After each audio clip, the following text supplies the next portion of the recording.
محمد محمد.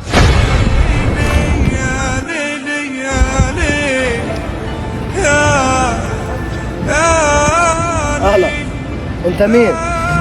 وعاوز ايه يا ابو عمو؟ وهب البلد ما عرفنيش شيء، انا الامير ابو عياض. واه انت الامير ابو عياض؟ امال مالك كده كبرت وشكلك اتغير؟ يا مرحب بيك يا ابو عمو. اوه يا محمد، هتتكلم عن الكبر؟ ما الغربه والشقه كلتنا يا محمد. ايه اخبارك انت اخوات الجماعه في البلد عاملين ايه؟ تعال اوريك اللي عمك شغالين معي بقى لهم اسبوع يعني. والله الحمد لله، اخبار البلد زي العسل.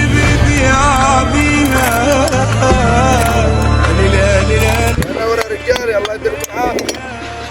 تعدوا علي بتاخذوا بقيت حسابكم في المكتب. حاضر يا معلم. روح يا اخي، لا عايزين